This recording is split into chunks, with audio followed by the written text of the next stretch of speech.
어떻게 영화 재밌게 보셨어요? 네.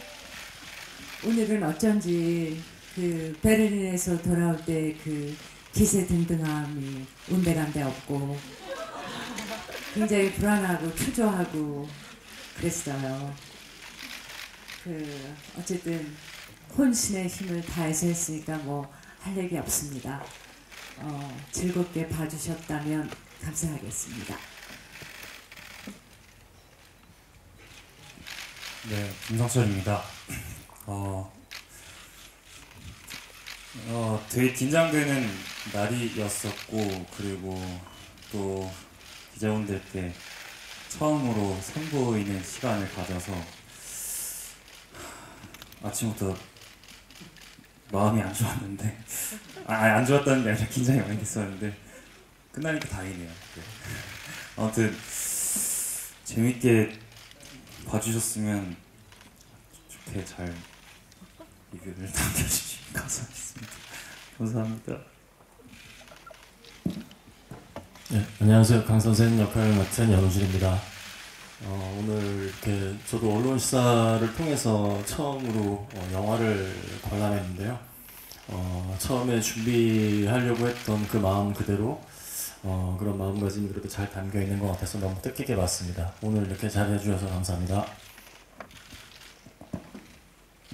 네, 안녕하세요. 신시아입니다. 저도 오랜만에 이렇게 영화로 인사드리게 돼서 너무 기쁘고 이 자리에 있는 것만으로도 너무 감사하다는 생각 들고요. 보러 와주셔서 너무 감사드리고 또 좋은 말씀 많이 해주셨으면 좋겠습니다. 감사합니다. 네, 화가 연출한 민규동이고요.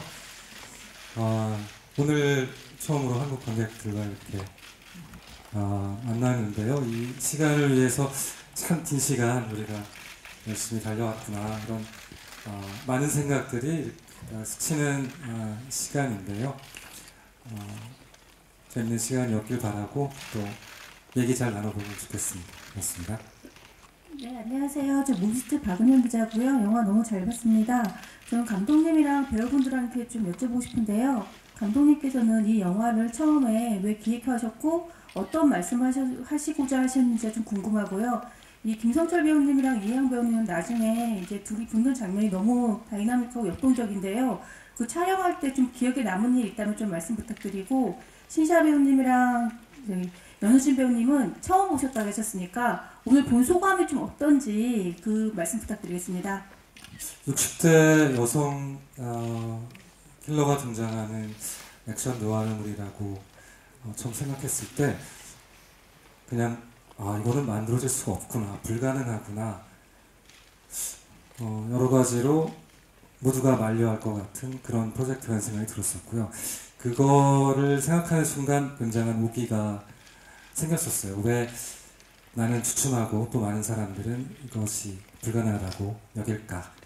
무엇에 우리는 주눅들어 있고 왜 이런 이야기를 우리가 본 적이 없었던가? 이런 질문들을 계속하면서 장르적 쾌감과 또 그 드라마가 같이 얽혀있는 독특한 영화로 만들어 볼 수 있겠구나 이런 생각을 했었고, 이야기로는 복수와 화해 이런 큰 외피가 있기도 하지만 상실을 많이 하고 살아가는 우리 보통 사람들이 상실을 딛고도 살아가야 될 이유, 그리고 또 나이가 들었어도 자신의 쓸모와 가치를 계속 찾아나가는 성장하고 또 상처를 회복하고 살아가는 삶의 의지를 담아낼 수 있겠구나. 이 주제가 보는 이들에게 잘 이렇게 남을 수 있다면 이 영화는 성공할 수 있겠구나 이런 마음으로 기획을 시도했던 것 같아요. 아마도 저도 시나리오를 처음 봤을 때부터 이 마지막 조각과 투의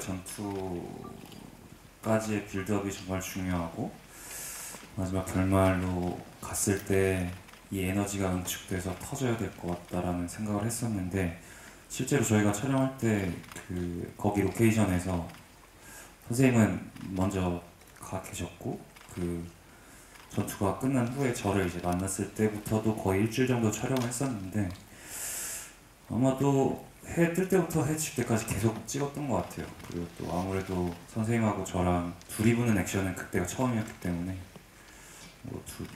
선생님하고 저랑 맞춘 합들도 너무 중요했었고, 영화 안에서는 다 보여지진 않았지만 저런 액션 말고도 더 많은 액션들을 디자인을 했었고 그렇게 더 찍었었어요. 그래서 근데 그것들 중에 좋은 것들을 감독님께서 선택을 해주셔서 더 다이나믹하게 나왔다고 그렇게 생각을 했습니다.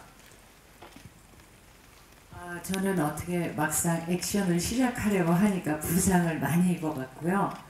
그 성철 씨가 좀 고생을 많이 했죠. 왜냐하면 그 연습할 때는 스턴트하고 연습을 하니까 과감하고 대담하고 자기가 펼치고 싶은 걸 마음껏 했지만 막상 저랑 부딪히니까 그 이제 힘이 다르잖아요. 그래서 성철 씨는 조금 아쉬웠을 거예요. 전혀 아쉽지 않습니다. 네, 어쨌든 저의 본 실력보다 훨씬 그 능력 있는 여성으로 나온 건 맞는 것 같습니다. 지금 촬영하면서도 모든 배우들이 다 고생하고 계신다는 얘기를 많이 들었는데 저는 이렇게 큰 액션이 없었어서, 물론 마지막에 맞는 액션은 있긴 했지만, 네, 이렇게 배우님들 진짜 우리 선배님 다치시고 부상도 당하시기도 하고 그래서 너무너무 고생하셨을 것 같아, 고생하셨다는 얘기를 너무 많이 들었는데요. 그런 결과물이 이제 영화에 잘 녹아드는 것 같아서 너무너무 기쁘고요. 저 같은 경우는 처음 참여하게 되면서 그래도 우리 영화가 굉장히 힘이 있고 액션도 중요하지만 본질적으로 건드는 그 정서적 교감에 있어서 제가 큰 축을 담당하고 있다는 생각이 들었어서 저는 이제 그런 역할을 조금 충실히 잘 이해해야겠다라는 생각을 갖고 작품에 임했던 것 같아요. 그래서 선배님들이 어떻게 찍고 계셨는지 잘 몰랐지만 일단 감독님과 계속 얘기를 통해서 밸런스를 잘 맞추려고 했던 것 같고 그러한 노력과 감독님의 디렉팅이 고스란히 잘 담긴 것 같아서 너무너무 만족스럽고 선배님들도 너무너무 고생하셨습니다. 저도 이제 과거의 시간대에서만 계속 연기를 해왔어서 현재 일어나는 일들에 대해서는 현장에서 거의 보지를 못했었는데 이렇게 이 전체적인 흐름을 다 보게 되니까 더 신기하기도 했고 뭔가 제가 진짜 커서 뭔가 그렇게 되는 듯한 느낌을 받아서 되게 좋았고요. 그리고 네, 선배님 말씀하신 것처럼 이 극이 가진 그 힘이 느껴지고 이 극이 가진 메시지들이 잘 녹아들어서 전달된 것 같아서 아주 재밌게 봤습니다. 그래서 서울신문의 김기중입니다. 이게 원작이 있는 소설이잖아요. 고병모 작가의 소설로 알고 있는데 이걸 이제 2시간 분량이 좀 넘는 그 영화로 만들면서 뭐 달라진 부분이라든가 그리고 이제 2시간이 넘는 그 상업 영화로 하려고 그러면 뭐 서사나 캐릭터 이런 것들을 좀 다듬었을 테고 그리고 액션을 좀 강조한 느낌이 나는데요.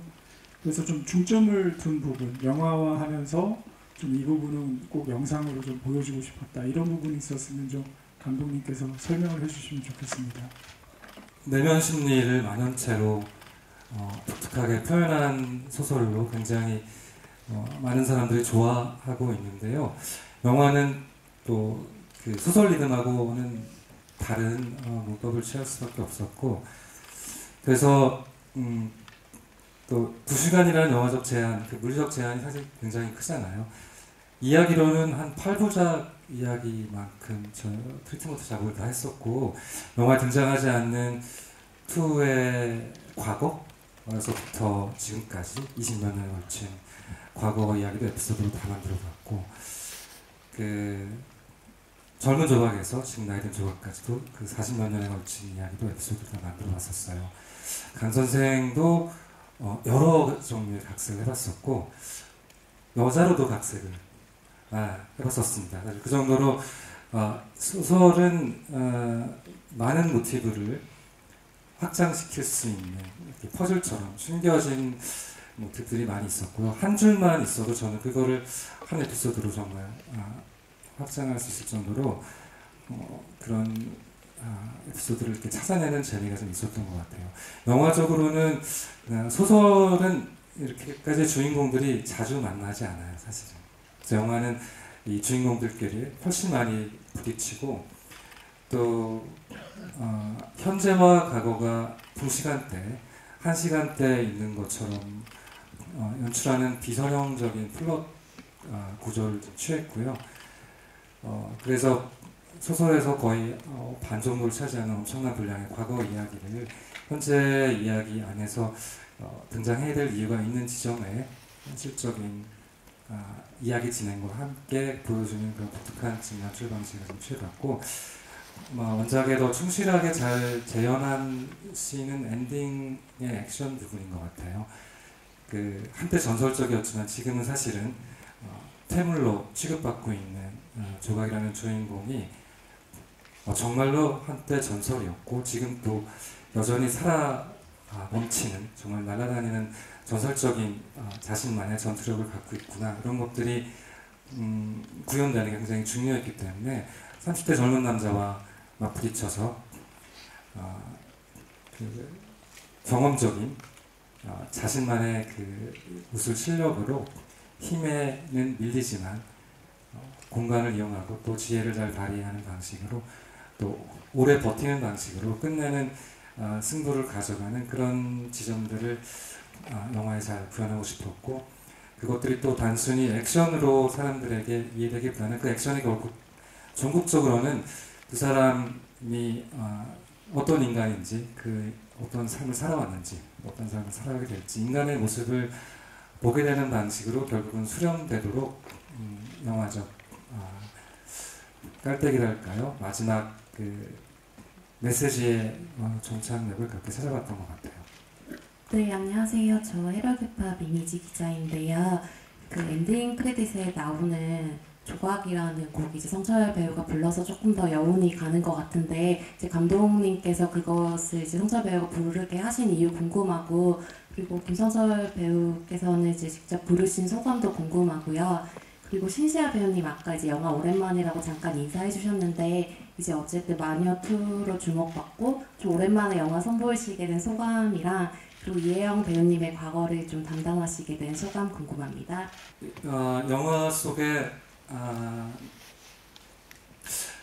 조각을 흠모하는 오마주한 노래가 있으면 좋겠다고 촬영 전부터 생각하고 가사를 정말 오랫동안 많이 만들었어요. 그래서 여러 버전으로 1년 내내 거의 다듬다가 마지막에 용기를 내서 사실 김성철 배우에게 부탁을 했는데요. 투가 조각에게 바치는 노래가 있다면 어떤 노래일까? 투가 조각의 이름을 부른다면 어떤 느낌일까? 이런 느낌으로 가사를 쓰고 부탁을 해봤고, 영화 속에서 조각의 이미지가 아주 깊게 많은 사람들의 가슴속에 남았으면 하는 마음으로 만들어봤어요. 어땠을지가 너무 궁금하긴 하네요. 우리 걱정도 많이 했을 텐데.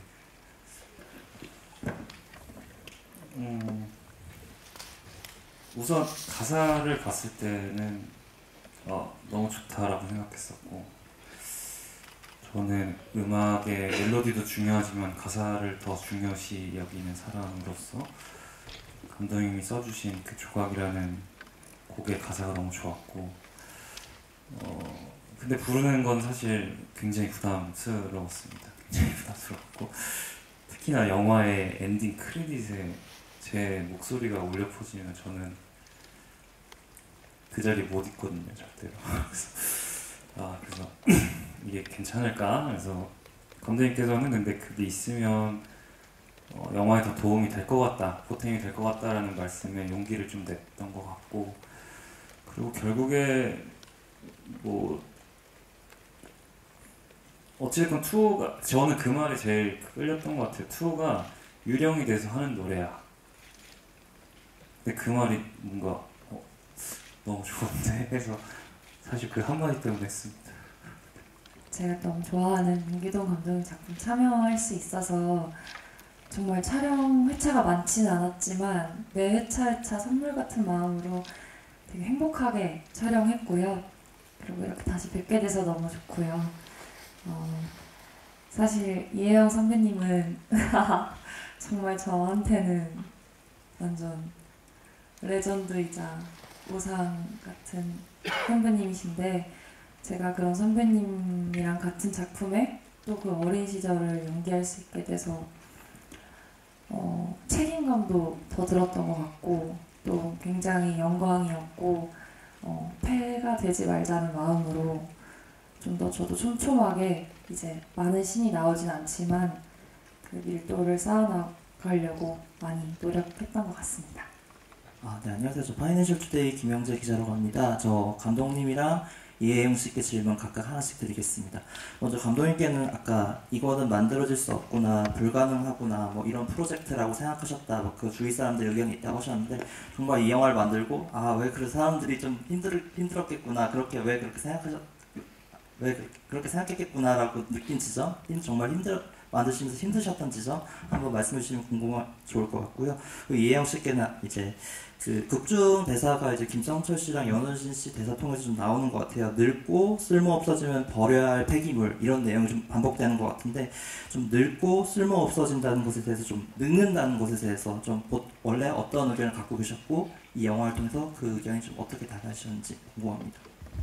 그 아시모프가 얘기했었던 그 자기가 이야기를 만들 때 세 가지 항상 단계 거치는 세 가지 단계 얘기가 있었는데 첫 번째가 주변에서 항상 뭐하라고 이런 영화를 만들려고 해? 이런 이야기를 쓰려고 해? 이런 얘기를 듣고 두 번째는 그거 써봤자 별 얘기 아니야 이렇게 듣고 마지막 단계가 거봐 내가 좋다 그랬잖아 이런 단계라고들 본인이 거쳤다고 하는데요. 그런 단계를 거치게 될까? 그런 궁금함이 좀 있었습니다. 이게 그냥 드라마였으면 상관이 없는데 60대 노인도 아니죠. 사실 개념적으로 영화 속에서 그 킬러계에서는 노인인 건데요. 할머니 킬러 이런 맥락이 실제로 소설로는 너무나 자유롭게 60대, 80대, 100살도 가능하지만 영화적으로는 우리가 보고 믿겨야 되는데 이제 실제 액션이 이제 구현 가능할까? 기술적으로 가능할까? 우리가 관객들도 눈이 많이 높아져서 이제 기본적으로 믿지 못하고 나를 믿게 만들어줘 라는 아주 무서운 자세로 영화를 보게 되는데 어떻게 가능할까? 상업적으로 성공한 예가 있어? 이렇게 질문했을 때 우리는 그 쉽게 그 레퍼런스를 떠오르지 못하니까 그렇지 않아도 코로나나 혹은 영화 산업이 지금 위기에 처해서 투자도 좀 어렵고 영화 많이 안 만들어지는 시기인데 이때 하필 이런 영화를 왜 하려고 하는지에 대한 그 질문을 저는 피해갈 수는 없었고 그래서 이제 훨씬 다른 종류의 여러 가지 이야기를 끝없이 거쳐가면서 그 시나리오에 보면 이제 버전 넘버가 있는데 저희가 136호인가 이렇게까지 변주를 거쳐서 어느 순간 기적적으로 이제 탄생이 된 것 같아요. 그러니까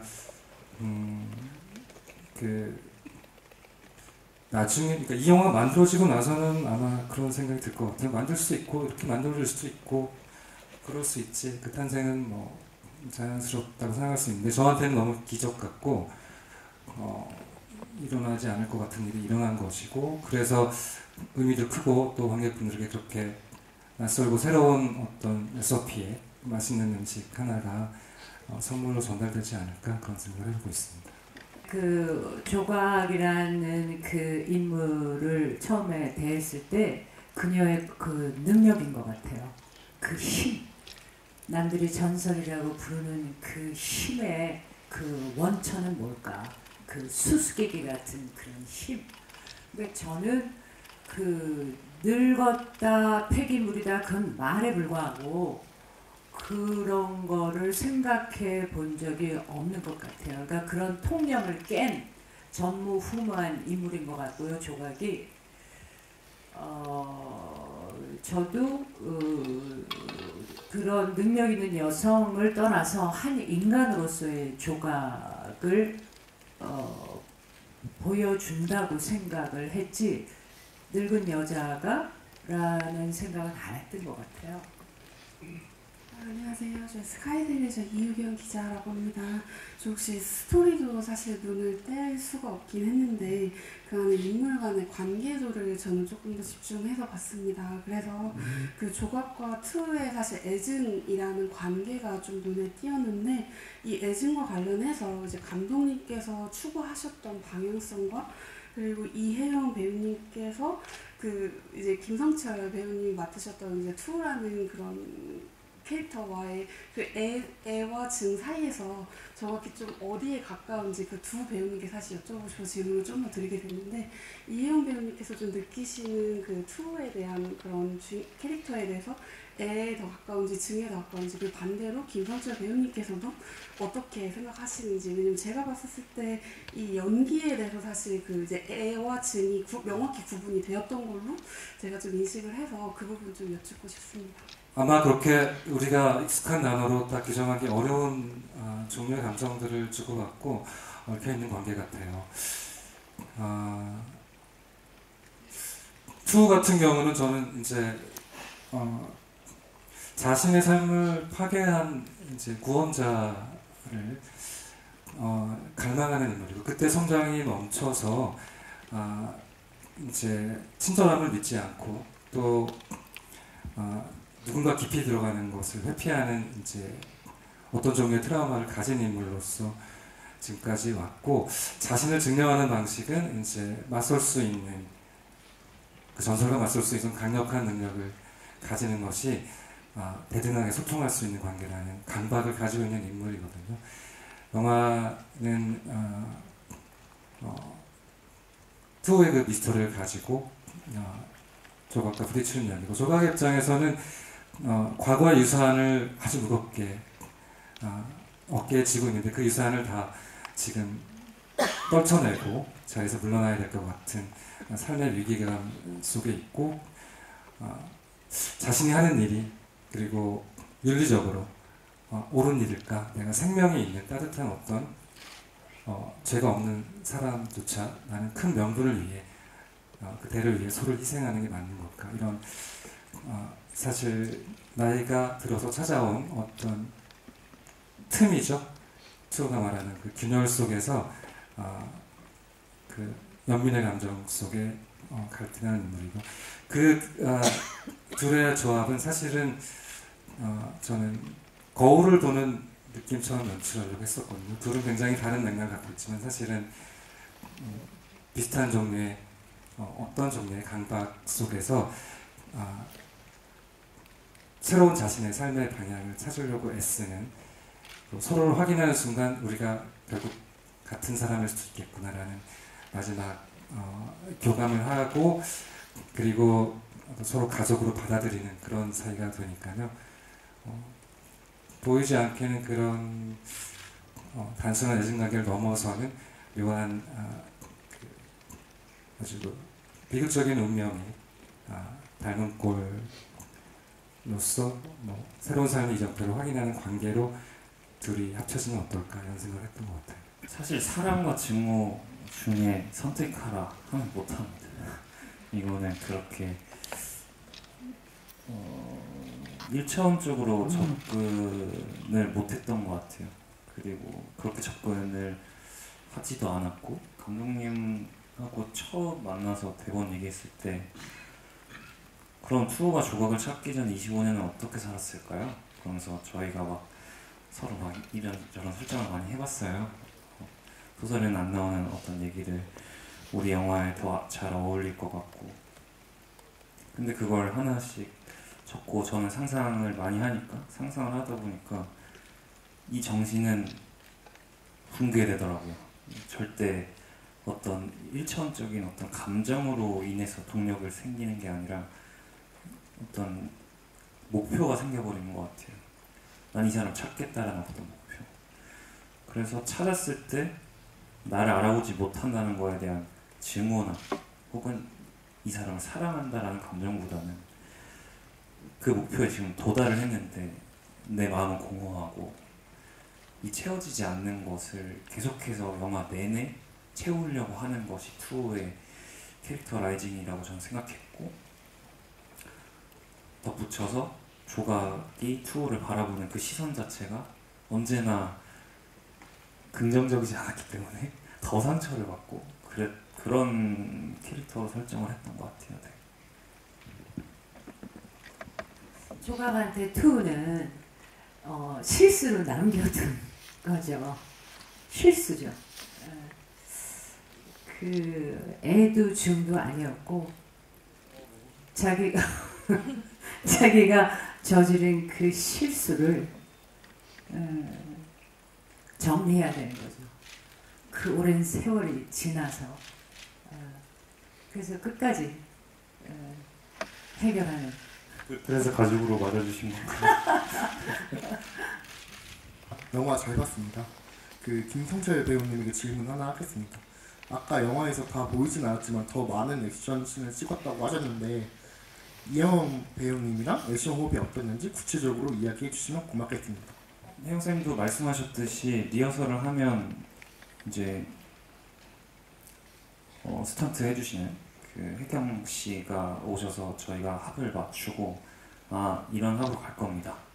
그럼 저는 템포를 설정을 해놓고 근데 선생님의 몸 템포를 저도 어느 정도는 알고 있기 때문에 계속 슬로우다운을 하면서 맞췄는데도 감정이 들어가면 템포가 아예 어그러지더라고요. 그래서 감독님하고 또 선생님하고도 얘기했던 거는 이거는 드라마적으로 접근하는 게 맞다.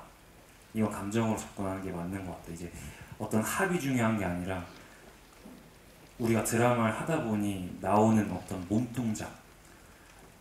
그래서 저희가 했던 액션들이 꽤 시간이 많이 걸렸던 것 같아요. 그런 것들을 기술적으로도 완벽하게 해야 되고 감정적으로도 그걸 완벽하게 해야 되기 때문에 그래서 그 과정이 물론 쉽지만은 않았지만 그 약간 선생님하고 전우회가 생겼었어요 그때. 그래서 저희가 저는 아직도 제 뭐 짧은 연기 인생이지만 기억나는 몇 가지 순간이 있는데 그 중에 최근에 가장 큰 기억은 선생님 마지막 테이크였던 것 같아요. 맨 마지막 그 저희가 그 장면을 다 찍고 나서 선생님이 털썩 앉으시고 감독님이 나오셔서 오열을 하셨어요. 저도 그걸 보면서 오열하고 셋이서 부둥켜 안고 막 그래서 되게 신기한 경험이다 이거. 작품을 우리가 아예 다 끝난 것도 저는 심지어 수중 촬영도 남았었고 아직 갈 길이 좀 있었는데 마치 뭔가 정말 이 영화가 끝나는 것 같은 느낌. 그래서 그 액션들을 하면서 우리가 전후회가 많이 쌓였구나 이런 생각을 했었습니다. 저 톱스타뉴스 서승아 기자인데요. 그 감독님이 아까 잠깐 언급하신 게 이제 강 선생이 원래 여자 역할로 쓰시기도 하셨다고 했는데 좀 자세한 이제 캐스팅 비하인드가 궁금하고요. 이제 그래도 기대하시는 이제 관객 수가 있으실 텐데 자세하게 궁금합니다. 사실 이 강 선생 역할이 없으면 영화 자체가 형성이 안 되죠. 아주 암흑세계의 사람들만 나오는 또 다른 종류의 이야기였을 텐데요. 판타지가 되지 않고 그 현실적인 접점을 가지고 있는 뭔가 진짜 있을 것 같은 혹은 내가 힘들 때 진짜 연락하고 싶은 그러면 와줄 것 같은 그런 어떤 하드보일드한 세계가 바로 눈앞에 있다는 느낌을 주기 위해서는 강 선생 같은 사람이 너무 필요했고요. 물론 이제 조각이나 투가 거쳐온 정말 폭력적이고 거친 맨날 죽음을 목전에 두고 늘 그것을 생각하는 사람과는 다른 계열이지만 강 선생의 내면은 잘 아시다시피 우리의 일상이 고통과 상실과 슬픔이 사실 너무너무 매일매일 우리를 감싸 안고 우리를 힘들게 하잖아요. 그럼에도 불구하고 힘을 내고 살아가고 있으니까. 그래서 강 선생도 겉으로는 소시민적인 일상을 누리고 있지만 사실은 유사가족으로 장모님을 모시고 사는 가족을 밤마다 일을 하는 페이닥터로 일하고 있고 그래서 조각과 맞섰을 때 전혀 뒤지지 않는 다른 종류의 슬픈 에너지를 갖고 있는 사람이어야 되고 그런 캐릭터로 조각이 전혀 준비되지 않은 상태에서 조각이 흔들려야 되고 그것이 믿겨야 것이 투를 또 흔들고 그것이 톱니바퀴처럼 세 개의 삼각형이 막 굴러가면서 예측치 못했던 서사를 만들어내는 그런 맥락이 될 수 있을 것 같았어요. 그런 면에서 너무 중요했고 말했듯이 조각과 투가 어떤 세계에 있는지를 목격하지 못하면서 그 세계를 상상하면서 묘한 긴장감을 또 느끼면서 또 이미 아내의 죽음을 맞닥뜨렸고 그 경험한 내공으로 인해서 또 조각 앞에 전혀 쫄지 않고 그래서 조각을 더욱더 흔드는 그런 보기 드문 묘한 캐릭터 연기를 잘 해낸 것 같아서 너무 좋고 고마웠고 그래서 저는 강 선생 캐릭터가 사실 제일 좋아요.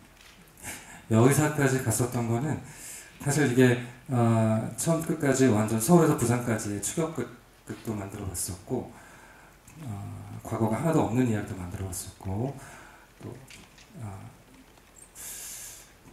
강 선생이 보건소에서 일하는 사람 그것도 해봤었고 여자의 사람도 만들어 봤었고 코미디도 만들어 봤어요. 잘 믿기지 않겠지만 그래서 각종 장르와 이야기와 설정들을 갈 수 있는 곳까지 다 가보고 사실 원작의 에센스로 다시 많은 부분이 들어오면서 물론 여기 원작에 없었던 반전이나 그 다음에 추가적인 인물이나 이런 것들이 다시 더 생겨났고 강 선생을 둘러싼 투어와 조각의 대결도 원작과는 다른 방식으로 전개되는 이야기로 가보게 됐죠. 그나마 지금 만들어져서 이 정도 다행인데 아마 더 나중에 만들었으면 이제 계속 또 바뀌어가지고 강 선생이 좀비였을 수도 있고 뭐 이제 또 갈 수 있는 데까지 또 많이 가봤겠죠. 이 정도에서 멈춘 것도 너무 다행인 것 같아요. 네, 그렇습니다. 그 질문이 하나. 예상한 횟수는 한 번도 맞춰본 적이 없어가지고 그건 우리 여기서 제일 젊은 우리 신시아 배우가 젊은 나를 가르치는 거야? 제일 젊은이라고 하면 맞출 수 있을 것 같아요. 네. 많이 봐주시면 너무 좋잖아요, 감독님. 맞죠? 그쵸? 그러면, 네. 그래도 300만 이상 봐주시면 얼마나 좋을까, 이런. 왜냐면 진짜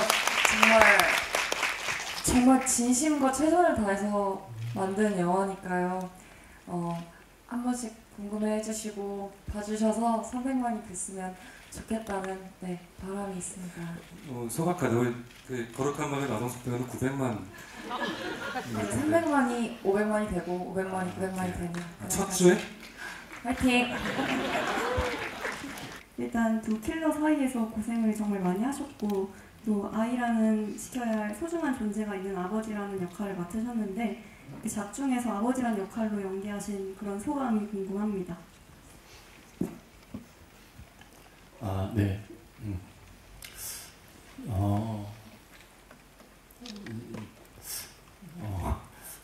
아버지가 된다라는 거는 늘 진짜 막연한 제 연기 인생의 또 다른 다른 꿈이거든요.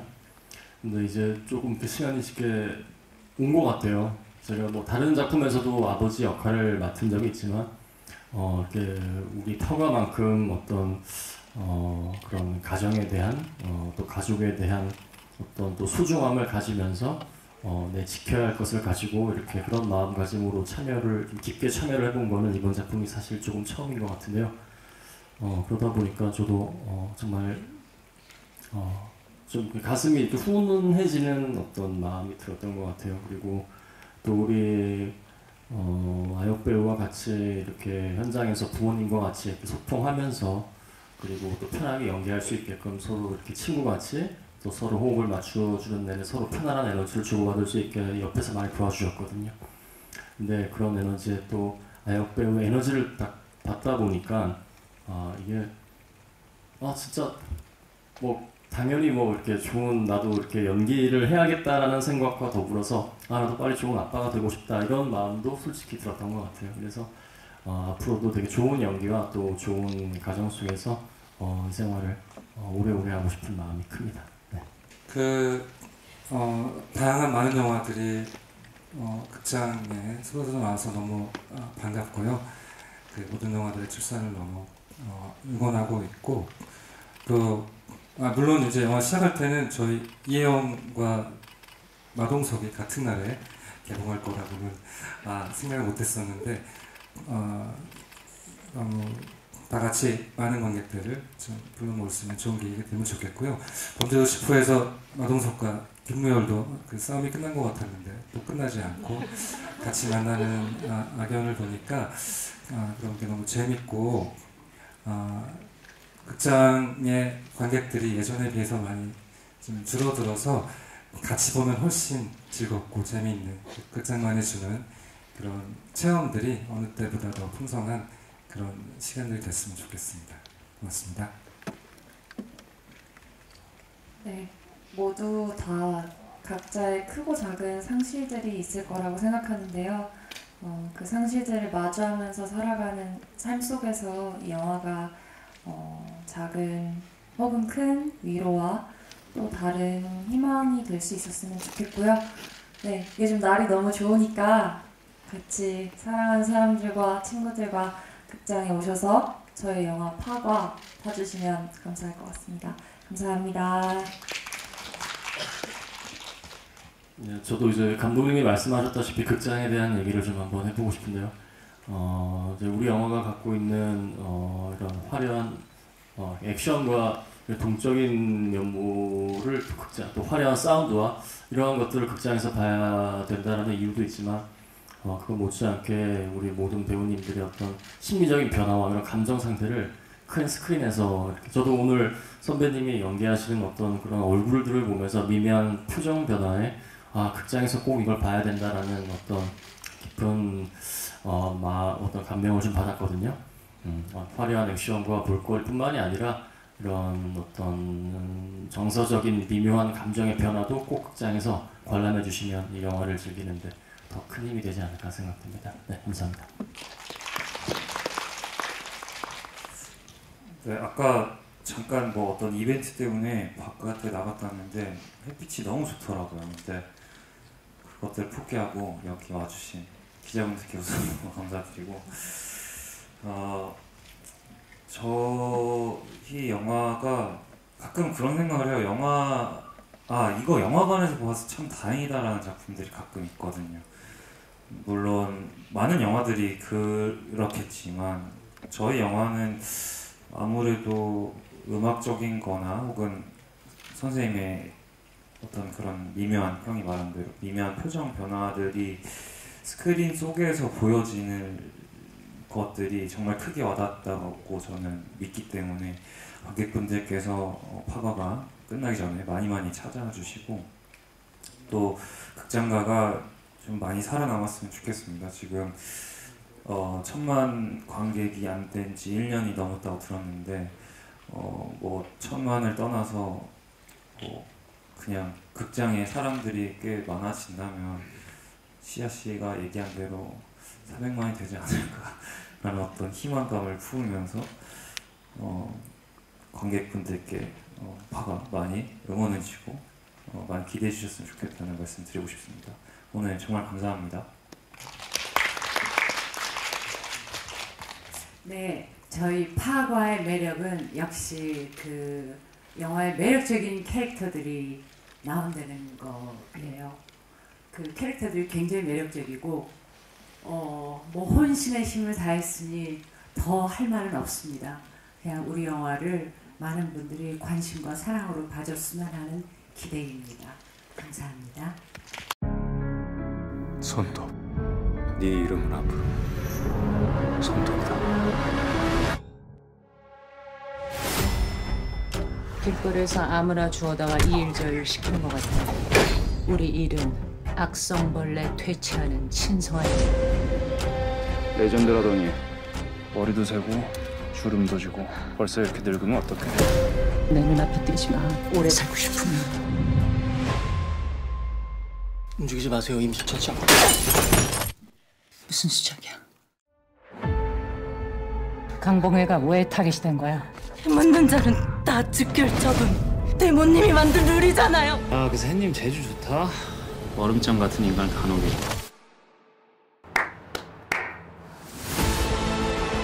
그 수의사는 지켜줘야 될 대상이고 난 청소해야 될 쓰레기야. 죽여도 되니?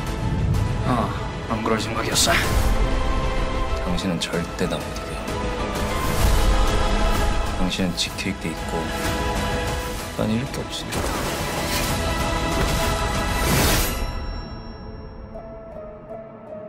지옥에서 보자.